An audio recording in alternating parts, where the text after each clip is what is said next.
2, 1.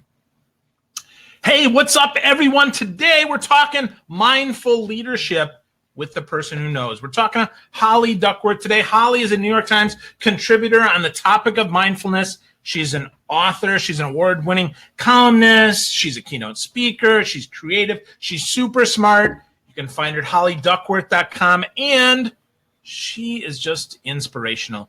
I'm so glad she's my friend. I'm so glad she's here with us today. So what's up, Holly? Hello, how are you, Phil? It's great to be here with you and all of your friends on this great day. Woohoo, yeah, Friday, it is. So I got to ask you though, Holly, before we get started even, so mindfulness, like how the heck did you get started in mindfulness? Why is this important to you? Well, you say yes, yes, yes enough times, and you end up in the right place at the right time. So my work actually started really as a passion from my father. I watched my father work his whole career at Freightliner for 30 years, and he didn't love what he did. And I've always had a commitment to doing what I love and loving what I do. I was a meeting planner, an association executive, and 2 years ago I completed a degree in spirituality and mindfulness. So mindfulness for me means the practice of becoming fully present in the moment.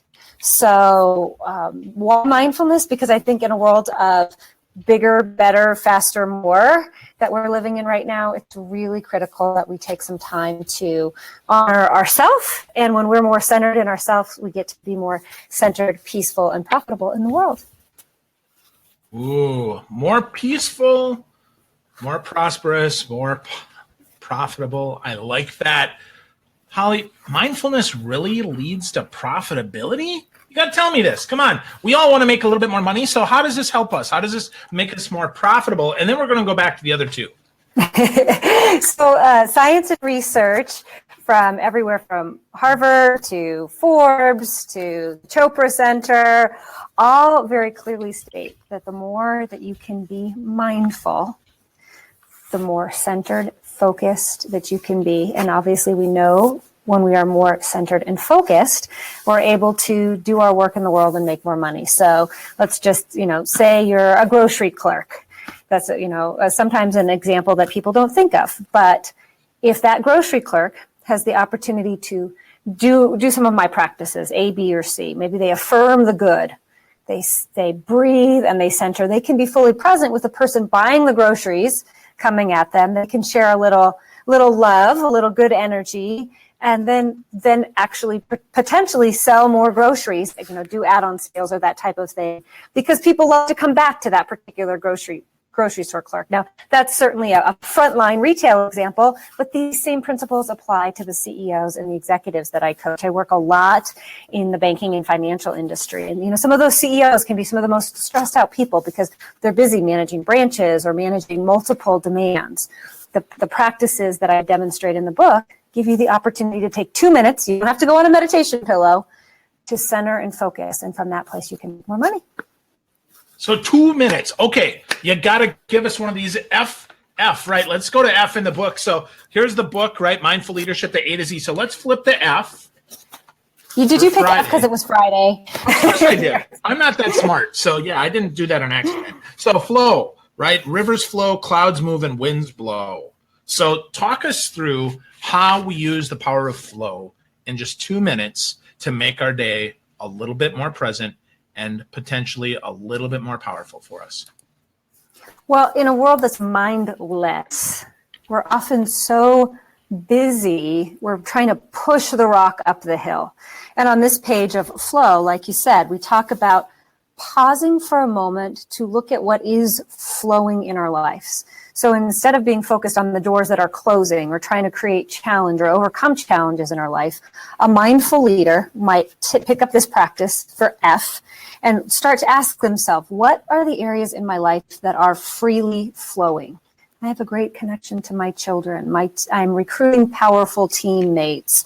Maybe you just, paid off all your bills and you're feeling really great and inspired by that. So today, this book is kind of an infotainment book. You've got your mandala here that you can color. And scientifically, when you color, you have to disengage all of the doingness of your brain to be fully present with the page. So you could color in your F today, Friday, for flow, and then when you're centering, you start to ask yourself, what is one area that you need to let go of the need to control and stand in the possibility of something new showing up for you? So that's the practice of flow, really looking at where is the good, just like a river, just like you said, the clouds moving. You know, sometimes when I'm driving around, I'll just look up and I'll see the clouds move and I'll remember, okay, wait, I need to be in flow with this versus being in resistance to it. Ooh, I like that. I like that. And that certainly helps us as we talk to people who are often out of flow. So by being right here with them, like we're doing today with each other, it gives us the opportunity to really help them be more mindful. Is that right, or is that off base? No, I think that's absolutely right. I was working with an executive coaching client yesterday, and she's like, oh my God, I have all these demands on me personally and professionally and all these things. And I think if you go deeper into my mindfulness work, you'll recognize that we're not taking the opportunity as human beings to empower our own choice, that we're choosing to be over-programmed and over-busy. And so as you practice more and more these mindfulness things, you get the opportunity to learn from your center what to say yes to and what to say no to, so that you're not the one rewarding busy. And our society really does reward busy. Oh my gosh, I have so much to do, I have so much to do, so much to do. If you're working with me, I'm going to come and work with you to say, is busy really better, or is there a new choice that you can make? And that's the mindful choice. Ooh, is busy really better, or is there a different choice we can make to be more mindful? Wow, that's so powerful. So, Holly, how do we get started kind of making these choices? I mean, obviously, you know, if people buy the book, you get to color and you get a little meditation for yourself, 2 minutes of goodness for you. But how else can we get started here? You mentioned the executives that you work with. How do they often get started? Because they're often, you know I'm wound super tight, and I can only imagine how tight a CEO of an organization is that you might coach. Phil, that's so funny. You know, I think it's almost out of that stress that people come to me. So pausing for a moment and asking yourself the question, am I the happiest I can be? Am I my highest and best? And you can ask that kind of from your head. Oh, of course, I've attained this position that I wanted, or I've attained this job that I wanted. But if you can give yourself a minute to just step back and go, no, am I really happy from my heart? And if you can't answer that authentically, yes, from passion and glee and excitement, that might be a red flag to come and have a conversation with mindful leadership and with my work. I always start with every client saying you haven't done anything wrong, that this is the nature of where we are. And we have to honor who we are, what we've done. And then from that place of self-love and excitement, we get to start saying, what do we want to create different? What are the thoughts I currently have? What are the beliefs I currently have? And how do I want to activate those actions? And all of this work that I'm doing with individuals, generally once the leaders get excited about it, then also transcends into the organization's work that we do. Awesome. So to transcend in there, I mean, are there certain values an organization needs in order to get this or to leverage it best? Or are there certain values maybe that are completely not in alignment with the work that you do? I am probably not for the organization that loves busy. They reward busy, and they want to maintain the status quo in that stressful, busy world. My perfect client, I often joke, is an industry that works 24/7 and hugs. So these are industries maybe like banking or real estate, medical industries.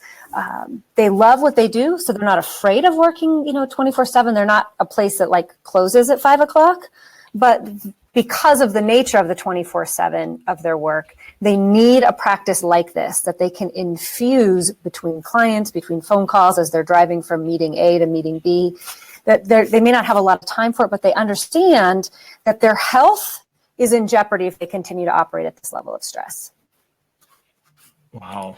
That makes a ton of sense. So, well, let's pull one more out of the book, Holly. We got to pull one more out. So, of course, we got to do P for Phil, right? So we got to do P for Phil. So P is for possibilities. And I want to read this one because this one is powerful to me. As a young child, we often hear no more times than we hear yes. Now, to be a mindful leader, we must stay in the infinite possibilities. Mindful leaders are possibility people. So break that down for somebody who maybe isn't used to that sort of language. How do they do that? How do they get in that state of possibility? We live in a world of sometimes bad news, stressed out news. Is it news? What's the news? Oh my gosh, I've been off Facebook for 5 minutes. Fear of missing out is huge. And I really, when we work with this letter P, we talk about letting go of all of those negative distractions and coming back to the center of the possibilities that you want to create. That I think it's sort of fun, Phil. You're one of the most positive people that I meet, that you would get P as possibilities for your world. And this shows up with all of my clients. We use the book, and I always make them a custom mandala of their acronym, their letters. So you also have P and G, G being gratitude. You're also one of the most grateful people that I know. So sometimes that possibility thing is just as simple as getting up in the morning and stating your intention for the day. I absolutely intend and declare to connect to 3 new people with my message this day, and really customizing that for you. But every day, stay in the positive, stay in the positive. When I jump in my car, and I call my car like my driving ashram, it's my peace mobile. Well, what do you say when you get in your car? Oh my God, I'm so stressed out. I have to drive 45 minutes across town and it's going to be a red light every time. Well, what we think about, we bring about. And so if you're a possibility person, you're thinking about the possibility that every light could be green for the drive across town. And you'll be surprised how many times I do that and I actually have that experience. Wow. So that reminds me, we need to drive together more, because I don't get enough green lights, Holly. I think I could use some of that from you. What you visualize, you actualize, Phil. So next time when you get in the car, I want you to think about where you are, where you're going, like all the roads, and like visualize it going really easy. You and I both fly a lot. And so I always say, I'm getting on my magic carpet ride. Like the travel will be easeful and effortless. And speakers laugh all the time because they're stuck somewhere complaining. And I'm like, well, I'm like on my magic carpet ride. It's easeful and effortless. And while that may sound a little sassy, it is the truth of who I am. And I think I do have a more easeful time traveling because I've set this possibility thinking into motion. What we think about, we bring about. Yeah, it's time to set the intention and pause for a minute and just recognize that what is possible is often more than we could imagine if we weren't taking the time to see that. So I really like that idea, Holly. Thank you for sharing that. Well, That's really to that good. note, if I can share, Phil, I had an intuition come to me that part of my work is celebrating mindfulness or sharing mindfulness with 1 million people in the month of May. Now, my humanness is going, 1 million people. But my possibility, my mindfulness practice is saying, this show is going to reach, a bunch of people. The people on this show are going to reach a bunch of people. And we get to grow that way. So are you going to stay in the possibility, be willing to dream big and make it happen? I mean, what's the worst that happens? I hit 500,000 people? Well, even that's a great victory. So think about that, how it applies to your world, because you can set a mindful goal today and attain it next week, next year, next month. And it's just by simply being mindful about, I'm going to get out of my comfort zone and make things happen. Awesome. Getting out of our comfort zone, being aware of the possibility, super duper powerful. Definitely can see how that leads to profitability. We're making that connection there for sure. So, Holly, if you're to talk to somebody who's skeptical, who says, I'm not sure, this whole mindfulness thing, this is kind of woo-woo. Like, that's for Deepak or for the love guru, right? That's not for me. How do we help them see that, be open to the possibilities and just get started on this mindful journey? Well, almost all of my clients start in that woo-woo place.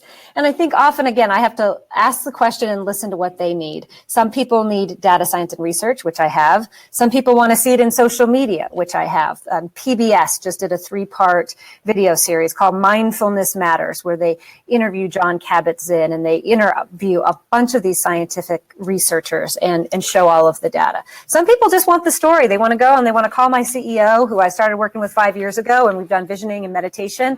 They talk to him and they're like, I'm in. The thing with mindfulness is we live in an instant world. Gotta have, I want to drive through the drive-through and it took me 2 minutes and where's my hamburger?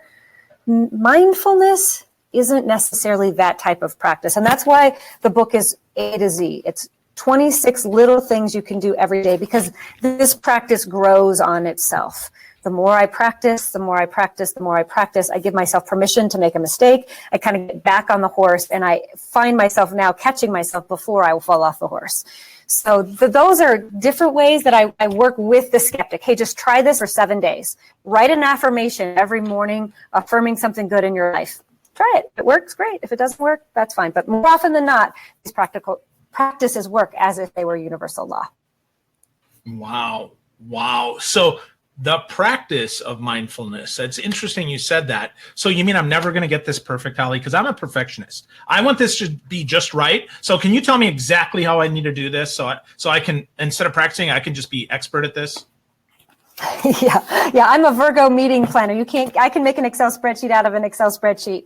And I am here to tell you, Phil, the good news and the bad news is this is a practice you'll be doing for the rest of your life. If you really want to examine and experience and live in this practice. And there's a whole community of these mindful leaders that are making a commitment to themselves and to one another. And there's so much good that can come because even these practices I see change and evolve in the work that I do. So, centering may mean one thing now, but it may mean something totally different as we continue to change and to grow and evolve. So this practice, back to F, brings us to the opportunity to flow mindfully with what is. And sometimes you have to let go of things and let new things show up. So yeah, it is a practice, not a perfect.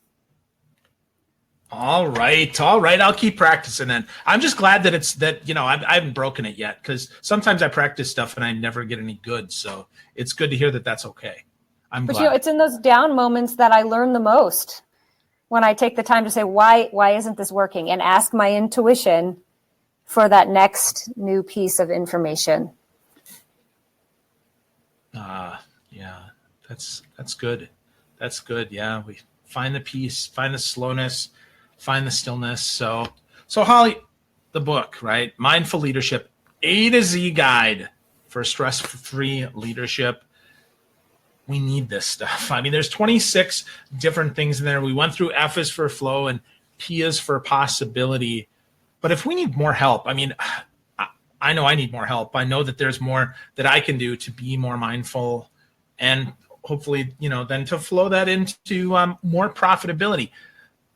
How do we work with you, Holly? What do you have for us that might help us get started with this and really kind of kick it into high gear? Although that's, I guess, a slow gear, so maybe third instead of fifth, right? Again, you can't do this wrong. So for some people, they're going to sit down and they're going to read this book cover to cover. Some are going to read, just one letter. A lot of my clients, they put this in their inbox, that inbox on your desk, and every day they just pick it up and pick one thing at random. So how can you work with me? I am so grateful, Phil, that we have this friendship because we get to extend this really fun package to your people. The book is already in its third printing. So for people that are interested in getting the book, you can get the book. And then last week I launched, actually on May 1st, just a few days ago, I launched my 26-part video series, which is a video of me teaching you the practices every single day for 26 days. You're going to get that. And you're going to get an hour of private coaching and consulting with me for $247 if you want to book between now and the end of May. So this is an opportunity to do some one-on-one coaching with me, experience these practices over a few days, and then stay in touch with it with the book and the relaxation practices through the meditation. So that is one way that your friends of Phil can get to know me a little bit better, and I can certainly serve them exactly where they are and customize this work. Awesome. So important. The URL is really simple, folks. It's hollyduckworth.com/ get this, Phil's friend. Makes it really simple. You're listening today as we talk about mindfulness, as we talk about the practice, as we talk about mindful leadership and being more profitable. Holly, what's the last thing you'd like to share with our viewers, our listeners, our folks here? Like Carrie Morley just joined us. Hi, Carrie. So Hi, good Carrie. to see you. What's the last thing that you'd like to impart on folks as they're listening in and hopefully being just even half a step more present than they were before they started listening or watching? I think it's important people remember mindfulness is not meditation. does not require a yoga mat, does not require a downward dog. You can live mindfully in the choices that you make moment to moment, connecting to yourself, loving yourself, and then certainly connecting with kindness and compassion to the person across the table. So mindfulness, by definition, is the practice of being present in the moment without judgment. So take each moment and be fully present in kindness. Wow, that's awesome, Holly. So folks, take each moment, practice your kindness, practice being fully present.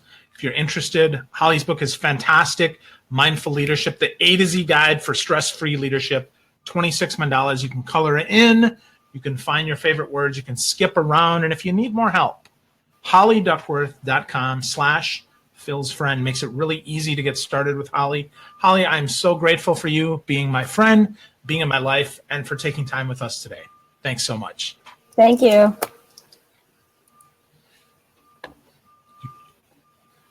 Folks, thanks for tuning in. I'm glad you were here. Hopefully, you check out Holly's book, check out her work, hollyduckworth.com. Check out that special offer, and we'll see you fully present.